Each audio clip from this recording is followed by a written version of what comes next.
I have been reborn. Again. This is the second time. I opened my eyes and grabbed my phone. The screen glowed with the date. August 17th, 9:23 a.m. I began to count down. 5, 4, 3, 2, 1. Ring.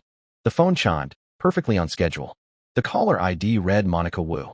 The conversation would be identical to the one I'd had in my 2 previous lives. Monica was the wife of my client, Mr. Zhang. 2 months ago, he had purchased a massive personal accident insurance policy from me. The payout was a staggering $80 million. But on August 15th, Mr. Zhang died in a tragic accident. That policy had become my curse. It had entangled me in a web of deceit that had led to my murder. Twice. Both times on August 24th. The next day, I arrived at the Zhang residence dressed in a somber black suit. The memorial hall was packed with grieving relatives. I kept one hand pressed firmly on my briefcase, my eyes scanning every face in the crowd. I knew my killer was in this room. Monica Wu stood in the center of it all, weeping so dramatically it seemed she might collapse. I tried to push through the crowd to speak with her, but before I could reach her, a commotion erupted at the door. It was Lily Zhang, the deceased daughter. She had always despised her stepmother, the woman she saw as a gold-digging homewrecker. A meeting between them was guaranteed to be a declaration of war. True to form, Lily's first words were dripping with sarcasm. "Oh, look at you, crying so hard. Anyone who didn't know better would think your own father had died." She sauntered in, a cruel smirk on her face. "And don't bother with the waterworks. The old man left a will. The house, the money, the stocks, it's all mine. If you know what's good for you, you'll pack your bags and get out. Don't make me throw you out." Monica was no shrinking violet. She shot back immediately. "A will? Says who? You think you can just waltz in here and make demands? These are your elders. Show some respect. Besides, don't think I don't know you had a massive fight with your father just a few days ago. And then, poof, he's in a car crash. I'm sure you just nagged him to death." As the spectacle unfolded, I retreated to a quiet corner, a grim satisfaction settling in my gut. The ferocity of their battle was impressive. It was worth the effort it took me to contact Lily and ensure she'd be here. This was my 3rd time seeing this drama play out. In my first life, Lily had come to me. I was drowning in the complexities of Mr. Zhang's case. If his death was ruled an accident, my company would face a monumental loss. So when Lily appeared, claiming to have proof that Monica had murdered her father, I was ecstatic. But the proof she provided was a worthless audio recording of the couple arguing over trivial matters. Even the police dismissed it. With no direct evidence, the case was closed, the death ruled an accident. By the time Lily and I arrived at the funeral in that life, Mr. Zhang's body had already been cremated. All my evidence was gone. I pressed on with the investigation, but just as I was closing in on a lead related to Monica, I was found dead in my own bathtub. When I awoke in my second life, I used my foreknowledge. I contacted Lily ahead of time. Together, we managed to halt the cremation. With Lily's influence, an autopsy was performed. And this time, perhaps because I had been the one to initiate contact, she gave me a completely different recording. It was a sound of pure terror, a blood-curdling scream. I handed the recording to the police, claiming it had been mailed to my office anonymously. They quickly performed a voice analysis. The results were chilling. The scream belonged to Mr. Zhang. The person wielding the knife, slicing his skin, was Monica. Combined with the autopsy results, the police had enough to secure Monica's confession. She admitted that while Mr. Zhang had divorced his first wife for her, he had never trusted her. A month ago, she discovered he had secretly written a will that left her with nothing. Everything, the house, the cars, the stocks, every last cent, went to his daughter, Lily. After 6 years of marriage, dedicating her 20s to a man nearly 50, she was to be cast aside with nothing. The injustice was too much to bear. She concocted a plan. First, she sweet-talked him into buying the insurance policy with her as the beneficiary. Then, she lured him to a remote mountain road under the guise of a scenic drive. Her initial plan was only to force him to change the will. But during the confrontation, she learned something that made her snap. 3 years prior, they had been expecting a child. Due to health issues, doctors had warned Monica that this was likely her only chance to ever have a baby. She had cherished the pregnancy, especially after finding out it was a boy. With Mr. Zhang having only a daughter, she believed this son would secure her future. But at 6 months, she miscarried. The complications were so severe, she had to have a hysterectomy, losing not only her child but her ability to ever be a mother. She had always blamed her own weak body. But the truth was far more sinister. Mr. Zhang had orchestrated the miscarriage. He had married her for her looks, not for love, and had suspected her of cheating. Believing the child wasn't his, he had bribed a servant to poison her food. In my second life, I had put Monica behind bars early. I thought I was safe. But on the morning of August 24th, I died again. This time, I supposedly slipped on a wet spot on my way to the bathroom, hit my head on the corner of a table, and bled out. But I knew there was no water on the floor before I went to sleep, and the table had been moved. So who wanted me dead? Waking up for the third time, I finally understood. Both deaths were staged accidents, both on the morning of August 24th. The killer was someone who couldn't let me live to see that day. August 24th was the day I was scheduled to submit the final insurance assessment to my company. My death had to be connected to the true beneficiary of Mr. Zhang's policy. This time, I pulled up the policy again, and there it was. 2 days before his death, Mr. Zhang had changed the beneficiary. It was her. August 18th, 6 days until my death. After the funeral, I arranged to meet Lily. For the first time in 3 lifetimes, I truly looked at her. I had always considered myself clever, but this young woman had played me for a fool twice. She had likely killed me twice. I tossed the updated policy file onto the table between us. You knew, didn't you? I asked, my voice flat, that your father changed the insurance beneficiary to you. And I bet you were the one who told your stepmother about his secret will.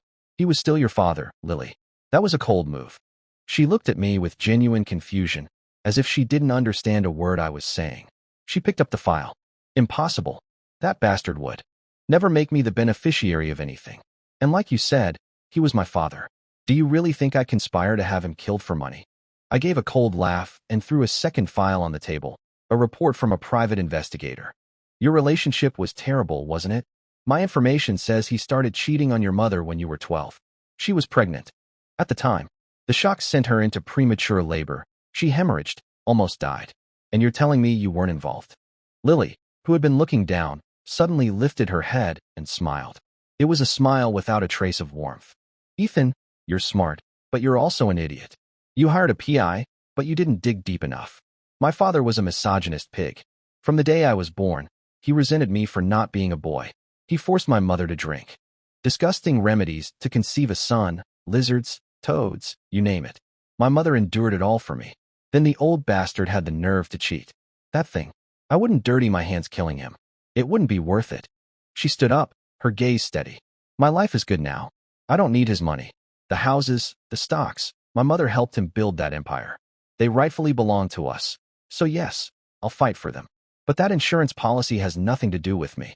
She left, leaving me alone with my thoughts. The investigation had hit a dead end. If it wasn't Monica, and it wasn't Lily, then who?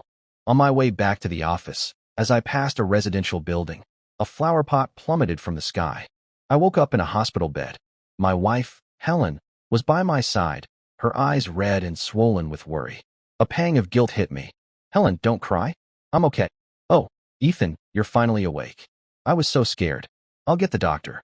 She hurried out of the room. The doctor confirmed I was lucky. The pot had struck my head, but it had missed any vital areas. The dizziness was just a mild concussion. After he left, Helen returned. The police are outside, she said softly.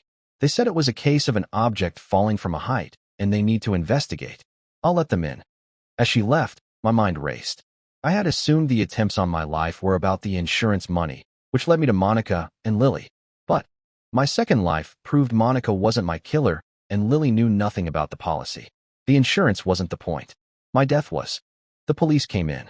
They explained that based on the damage to the pot, it had fallen from the 13th floor or higher. But there were no fingerprints. It would be difficult to find the culprit. They asked about my personal relationships, if there was anyone who might hold a grudge. I couldn't think of anyone. I wasn't a saint, but I hadn't made enemies who would want me dead. A sharp pain shot through my head, a side effect of the concussion. My thoughts swam. Colleagues, friends, family. The world spun, and I leaned over and threw up. I checked myself out the next day. It was August 19th. I only had 5 days left. I couldn't afford to waste time in a hospital bed. Back home, I made a list of everyone with whom I had a significant relationship. My parents had died when I was young. My grandparents, who raised me, passed away shortly after I came of age. I had no contact with other relatives. My job was stable. The Jean case was the only source of conflict. My circle of friends was small and consisted of childhood buddies who knew me inside and out. That left my wife, Helen. We were introduced by a senior at my company. She came from a comfortable, middle-class family, an only child, beautiful and intelligent. Our relationship was solid. I was shocked when she first agreed to date me. She was, in my eyes, a goddess. I once asked her why she chose me when she had so many other suitors. She had laughed. "You have a car, a house, and no parents. You're the perfect bachelor," she joked. Then she'd added, "If you ever do anything to wrong me, I'll just kill you quietly. No one would ever know." At the time, it sounded like a sweet, dark joke. Now, it sent a shiver down my spine. She was right. I had no close relatives, but I had considerable assets. My grandparents were university graduates, a rarity for their time, and they were forward-thinking. They invested most of my parents' life insurance payout, mainly in real estate. I was lucky. I caught the housing boom. With that, and the compensation from our old house being demolished, my net worth was substantial. According to the law, if I died without any direct relatives, my wife would be the sole heir. Looking at Helen's beautiful face, a profound chill washed over me. With suspicion gnawing at me, I went to my best friend, Leo Peng. He was 6 years older, and we grew up in the same housing complex.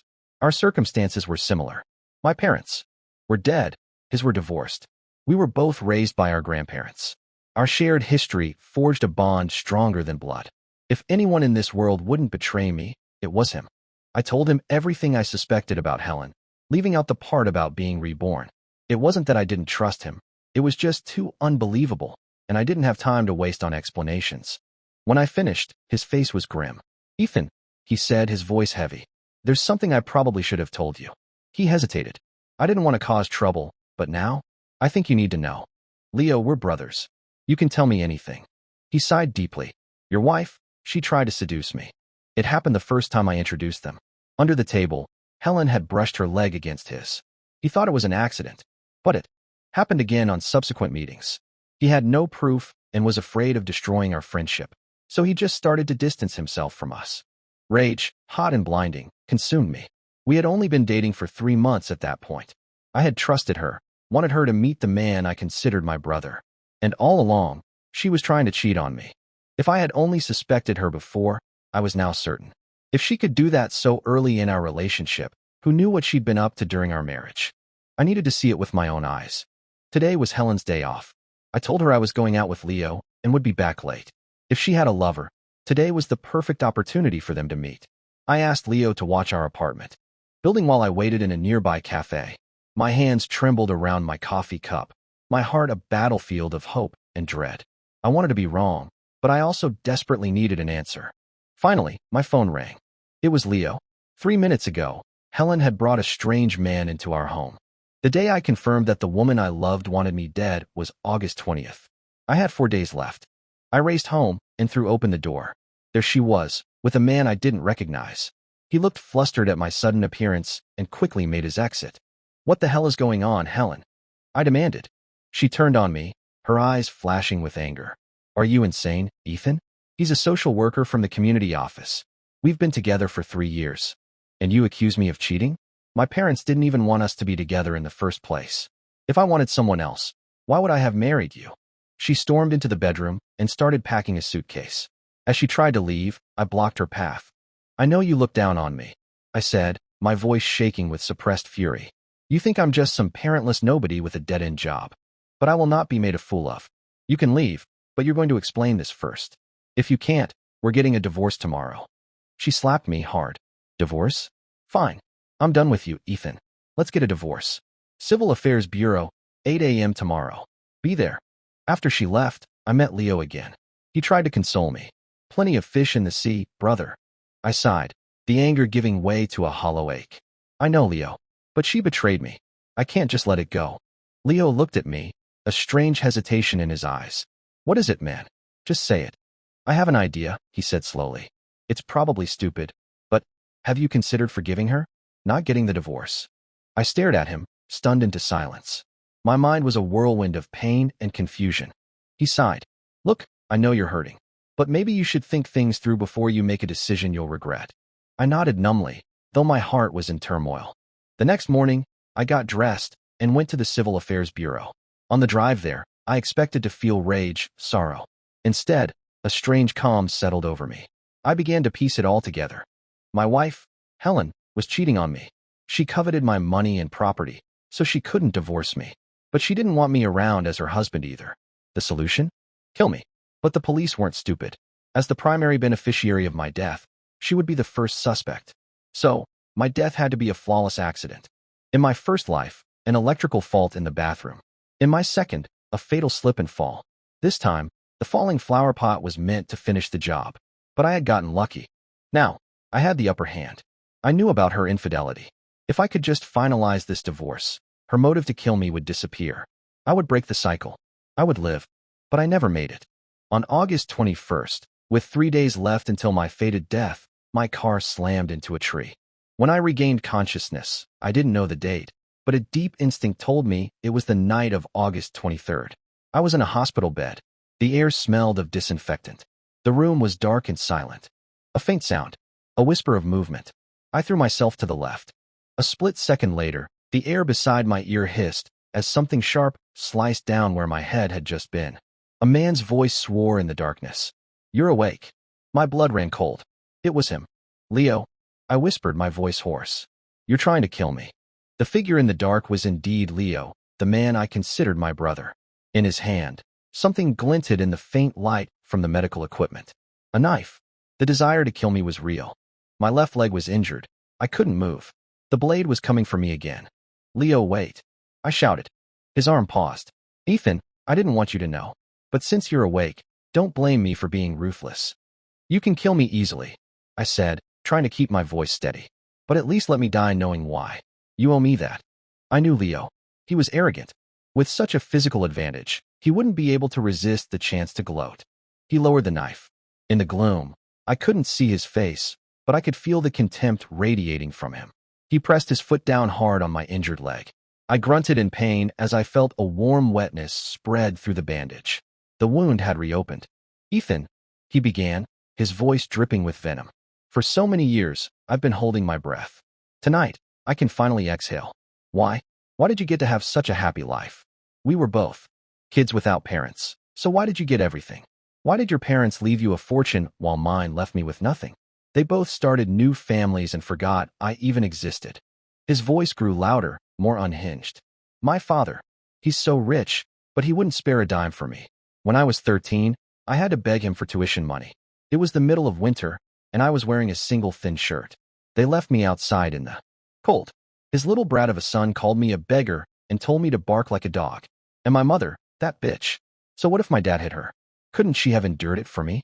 It's all her fault. If she hadn't divorced him, my life wouldn't be like this." He spat on the floor. "And you, always trailing after me. Leo, Leo, like a pathetic puppy. It was sickening. And that university tuition your grandparents paid for me? You think I'm grateful? You're so rich, why not cover my living expenses too? $1,000 a month? Were you giving charity to a beggar? You just did it to feel superior." He twisted his foot on my leg again. I cried out. He laughed. "And your wife? I fancied her. That should have been an honor for her. But she dared to reject me. The nerve." He looked down at me. "See, Ethan, life is funny. You've had it so easy, but you're still going to die by my hand. Don't worry, brother. I like you the most. I'll make it quick." He raised the knife. Bang. A gunshot echoed through the room. The knife flew from Leo's hand. I gasped for air. "Officers," I choked out. A little later, and I'd really be dead. "Police. How can there be police?" Leo shrieked, staring in shock at the doorway as uniformed officers swarmed in. "Leo," I said, my voice shaking. "Did you really think I was that stupid? I knew it was you." "Impossible," he screamed, his face a mask of crazed disbelief. "How could you possibly know? You explained your side, so it's only fair I explain mine," I said, as Helen helped me sit up. "When you go to hell, you should at least go as an informed ghost. The first time you met Helen, she told me everything. She told me how you harassed her. And every single time you two met alone after that, I knew. Her phone was always on, recording everything. So, when you told me she was the one who tried to seduce you, that's when I knew you were the one." Leo stared, his face a mixture of shock and fury. "Actually," I continued, "my suspicions started even earlier. Do you remember when you came to visit me after the flower pot incident? When Helen mentioned the police thought it was deliberate, your face. For just a split second, you looked stunned. That's when the seed of doubt was planted. I took a deep breath. And now that it's all over, I'll tell you the truth. That flower pot, it didn't fall. I threw it at myself. Leo's head snapped up. You what? What? To find my killer. I knew whoever wanted me dead was close. I figured if I was injured in an accident, they would let their guard down. I staged it to smoke. You out. I treated you like a brother, Leo. I don't regret helping you, but I never realized you were such a pathetic, insecure man. I looked down on you.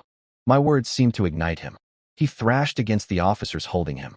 Who the hell are you to lecture me, Ethan? You're nothing. You just got lucky being born. You're a curse. You killed your parents. Then you killed your grandparents. Why wasn't it you who died? What? His voice cracked. I swear, Ethan, you will die a miserable death. Enough, Leo. How dare you mention my grandparents? The help they gave you was never charity. I will live a long life, Leo. I'll live to see. You get the death penalty. And every year, on the Day of the Dead, I will visit your grave and tell you just how wonderful my life is. Hearing this, a strange calm fell over Leo's face. A twisted, eerie smile spread across his lips. Is that so? I'll be waiting. Make sure you live a nice, long time. His smile sent a wave of unease through me. Helen saw my expression. Don't worry, she whispered. It's just empty threats. She looked at my leg. You're bleeding again. I'll get the doctor. I was so exhausted that I fell asleep while the doctor was stitching me up. I had a strange, disjointed dream, a feeling that beneath the quiet, a deeper danger still lurked. I woke up with a start and fumbled for my phone. The screen read, August 24th, 9 a.m. I fell back onto the pillow, relief washing over me in a tidal wave. Finally, I had survived. But was it really over? 2 weeks later, I was discharged from the hospital. The car crash hadn't been severe, but my luck had run out. For some reason, after that initial flicker of sensation during Leo's attack, I had lost all feeling in my legs. The doctors suspected nerve damage from the crash, but had no real solution. Rest and see, they said. Helen, worried about me being cooped up, arranged for me to recuperate at home. The doctors agreed that a change of scenery might help, that perhaps the issue was psychological. The day I left the hospital, Helen came to pick me up. We hadn't divorced. The fight and the trip to the bureau had all been a ruse to fool Leo. Still, I couldn't wrap my head around it. That my childhood friend would try to kill me out of pure jealousy. It was a chilling reminder of the darkness that can hide in the human heart. But something still bothered me. Knowing Leo, he was petty, but was he capable of murder just for envy? His final, sinister smile and that unsettling dream. I felt like I was living in the calm before a storm. As Helen drove, I realized with a jolt that this wasn't the way home. Helen, this isn't the right way. Where are you going? A small, serene smile touched her lips. What are you talking about, darling? Of course it's the way home. It's a shortcut I picked out just for you. A shortcut back to our old home. Helen, are you crazy? You're trying to kill me. I frantically jammed the buttons for the door lock and the window, but nothing happened. She glanced at me in the rearview mirror, her expression one of mild pity. Darling, why would I want to harm you? You're just distraught from your injuries. I'm taking you to the mountains to see the beautiful scenery. But you, unable to bear the thought of being a burden with your paralyzed legs, will tragically wheel yourself off a cliff while my back is turned. How could that possibly be my fault? Besides, I asked Dr. Liu. He said the fresh mountain air would be perfect for your recovery. A laugh, raw and incredulous, escaped my lips. Helen, you've even figured out the cause of death for your own husband. Yes, darling. But are you really my husband? Ice flooded my veins. Honey, what are you talking about? Of course I'm your husband. You're just stressed. Let's go home. We can work this out. This fighting and killing, it's not good for a marriage. She didn't respond, just kept driving in silence. When we reached the cliff's edge, she turned to me, her face a cold mask. I'll ask you one more time. Are you my husband? Of course I am. Is that right, River? The moment she said that name, I knew the charade was over. Sister-in-law, I said, my voice low. Some things are better left unsaid, don't you think? My name is River Chin. Today is the 65th day that I have been impersonating my dead brother. 2 months ago, my brother found me through a family tracing website. That's when I learned I had an identical twin. His name was Ethan Jiang. He was a dedicated insurance agent, a department manager at a young age. He told me our story. Shortly after our birth, I was stolen from the hospital by human traffickers. Our parents never gave up looking for me. When I was 5, They got a tip about a boy who looked just like my brother in a neighboring city. They rushed out that night. On the highway, they were hit by a truck driver who had fallen asleep at the wheel. Just like that, they were gone. Our grandparents continued the search while raising Ethan, but the strain took its toll. They passed away shortly after he turned 18, leaving the task to him. We were lucky. Modern technology made the impossible possible. Not long after I uploaded my DNA to a database, he found me. I was living in another city, but we agreed I would wrap up my work there and move to be with him. But before I could, my brother was dead. My name is Riverchin. I am a private investigator. Today is the 65th day of my investigation into my brother's death. 2 months ago, on June 22nd, I arrived at our parents' old house, just as we had arranged. But Ethan never showed up. He was always punctual. A deep sense of dread settled over me. I remembered the address of his new home and went there myself. The door was locked tight. I threw my shoulder against it, splintering the frame. It was too late. The apartment was thick with the smell of gas. My brother was lying on the floor, not far from the living room window. He had struggled, but he had failed. I was too late. His body was already cold and stiff. In less than a month, I had gained and lost the only family I had ever known. I held his body, feeling the life fade completely, the warmth turning to stone in my arms. I vowed I would find his killer. I did not believe it was an accident. I had his body preserved at a funeral home I knew and began my new life as Ethan Jiang. Now, on the cliff, Helen looked down at me. I thought your brother was just lucky to survive that gas leak. I never imagined it was you. You killed him, I stated, my voice a low growl. The gas leak. I never reported it. Only the killer could have known. I glared at her, my eyes burning with a hatred so intense I wanted to tear her apart. Oh, that look is terrifying, she said, patting her chest in mock fear. And what was your brother? Some kind of saint. We were together for 3 years, and he never once told me he had a brother. He was holding out on me, wasn't he? Afraid I was after his money. Shut up, Helen. You don't have the right to even say his name. Right? He was a fool. He had all that money but lived like a pauper, groveling for every sale like a pathetic dog. I wanted a new handbag, just a simple $10,000 bag, and he refused. The cheapskate. But he wasn't completely useless. The only good husband is a dead one. With his inheritance and the insurance payout, I could finally live the life I deserved. But then you little pest, had to show up. She sighed. Leo was an idiot too. So clumsy. But thanks to you, he's out of my hair. He was getting quite annoying, always following me around. So, she had manipulated him. Of course. Don't worry, she said, her voice turning sickly sweet. After you're gone, I'll take very good care of your family's money. She reached for my wheelchair. In one explosive movement, I shot up from the chair and grabbed her, twisting her arm behind her back. River, you're not paralyzed. Did you think you were the only smart one in the world, Helen? I knew you killed my brother from the start. Leo was just your pawn. You want to kill me? You'll have to try harder. The car crash was fake. No. I corrected her, tightening my grip. The crash was real. I drove into that tree myself. It hurt, but not that badly. River, I can give you money. Half. Just let me go. You're dreaming. Our family's money will be donated to charity before you see a single cent. And by the way, I've already called the police. They'll be here any minute. In the distance, the faint wail of sirens grew louder, closer. Panic flared in Helen's eyes. She thrashed wildly, her strength fueled by desperation. I struggled to hold her as we stumbled closer and closer to the edge.